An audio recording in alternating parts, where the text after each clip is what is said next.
Hi అండి, నమస్తే. Welcome back to our channel. నేను మీ కామాక్షి. ఇవాళ మన ఛానల్లో ఎంతో టేస్టీ అయిన క్యాబేజీ పులావ్ని ప్రిపేర్ చేసుకోబోతున్నామండి. రెగ్యులర్గా యూస్ చేసుకునే క్యాబేజ్ కాకుండా ఈరోజు మనం రెడ్ క్యాబేజ్తో పులావ్ని ప్రిపేర్ చేసుకోబోతున్నాము. ఎంతో హెల్తీ అయిన ఈ రెడ్ క్యాబేజీ పులావ్ని ఎలా తయారు చేసుకోవాలనేది ఇప్పుడు వీడియోలో మనం చూసేద్దాం. ముందుగా దీనికోసం ఇక్కడ నేను ఎర్ర క్యాబేజీ తీసుకుంటున్నాను. 200 గ్రామ్స్ తీసుకొని ఈ విధంగా సన్నగా కట్ చేసుకోవాలండి. తర్వాత ఉల్లిపాయ ముక్కలు, అదేవిధంగా పచ్చిమిర్చి ముక్కలని ఈ విధంగా కట్ చేసుకోవాలి. తర్వాత ఇక్కడ నేను బఠానీలు తీసుకుంటున్నాను. తర్వాత ఇందులోకి జీడిపప్పు, లవంగాలు, దాల్చిన చెక్క, బిర్యానీ ఆకులు తీసుకుంటున్నాను. తర్వాత బాస్మతి రైస్ని తీసుకొని 1కి 3 సార్లు శుభ్రంగా వాష్ చేసుకొని మళ్ళీ నీళ్లు పోసుకొని 1 గంట పాటు నానబెట్టుకోవాలి. ఈ ప్లేస్లో మీరు నార్మల్ రైస్ను కూడా యూస్ చేసుకోవచ్చు. తర్వాత స్టవ్ పైన ప్యాన్ పెట్టుకొని పులావ్కి తగినంతగా ఆయిల్ని ఇందులోకి వేసుకోవాలి. నేను ఇక్కడ కంప్లీట్గా ఆయిల్తోనే కాకుండా కొంచెం నెయ్యిని కూడా ఇందులోకి యాడ్ చేస్తున్నాను. ఇక్కడ నేను 2 స్పూన్స్ నెయ్యిని వేసుకొని ఈ నెయ్యి నూనె బాగా కలిసేటట్టుగా ఈ విధంగా మిక్స్ చేసుకొని ఇవి చక్కగా మెల్ట్ అయిన తర్వాత ఇప్పుడు ఇందులోకి మనం తీసి పెట్టుకున్న జీడిపప్పులు, లవంగాలు, దాల్చిన చెక్క, బిర్యానీ ఆకు వేసుకొని తర్వాత సన్నగా పొడవుగా కట్ చేసి పెట్టుకున్న ఉల్లిపాయ ముక్కలు, అదేవిధంగా పచ్చిమిర్చి ముక్కలను వేసుకోవాలి.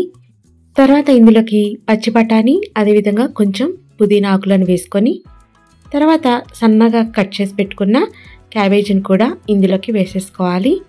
ఇవన్నీ వేసుకొని ఒకసారి ఇవన్నీ బాగా కలిసేటట్టుగా మిక్స్ చేసుకోవాలి. ఈ విధంగా చక్కగా ఫ్రై చేస్తూ మిక్స్ చేసుకోండి. ఇలా మిక్స్ చేసుకున్న తర్వాత ఇప్పుడు ఇందులోకి రుచికి సరిపడా సాల్ట్ని వేసుకోవాలి. సాల్ట్ చూసుకొని ఎంత సరిపోతుందో అంత వేసుకోండి.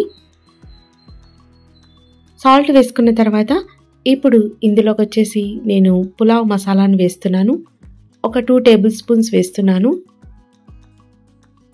మసాలా వేసుకున్న తర్వాత ఇప్పుడు ఇందులోకి 1 స్పూన్ ధనియాల పౌడర్ని వేసుకోవాలి.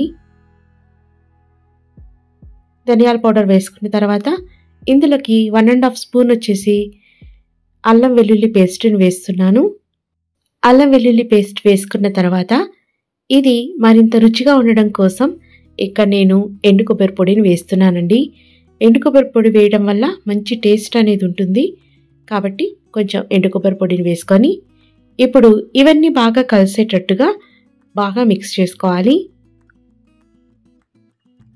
ఇప్పుడు మిక్స్ చేసేసుకుందాం. ఇవన్నీ ఇలా చక్కగా మిక్స్ చేసేసుకొని కాస్త ఇవన్నీ మసాలాలన్నీ క్యాబేజీ పట్టేటట్టుగా ఫ్రై చేసుకోవాలి.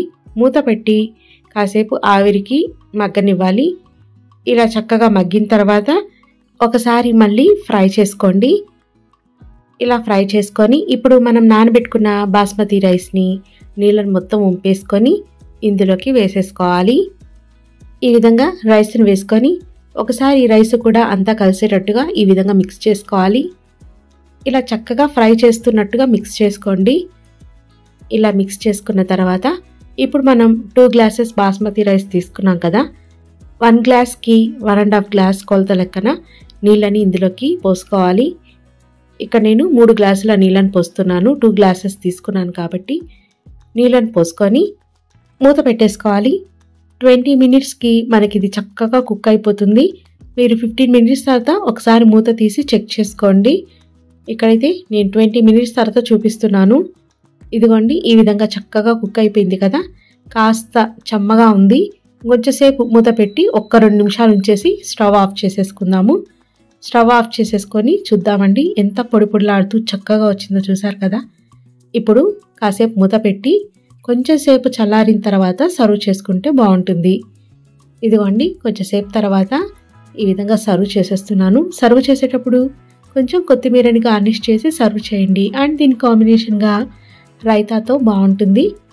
లంచ్ బాక్స్లోకైనా డిన్నర్కైనా ఇంటికి అతిథులు వచ్చినప్పుడు అప్పటికప్పుడు చేయాలనుకున్నప్పుడైనా ఇలా ట్రై చేయండి. సింపుల్గా టేస్టీగా ఉంటుంది.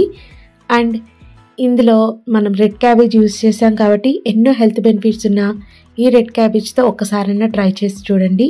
చాలా టేస్టీగా ఉంటుంది. ఈ రెసిపీ నచ్చిందా? నచ్చితే తప్పకుండా లైక్ చేసి షేర్ చేయండి. మరిన్ని వీడియోస్ కోసం ఛానల్ని సబ్స్క్రైబ్ చేయడం మాత్రం మర్చిపోకండి. నెక్స్ట్ వీడియోస్తో మీ ముందుకు వస్తాను. అంతవరకు బాయ్ అండి. Take care.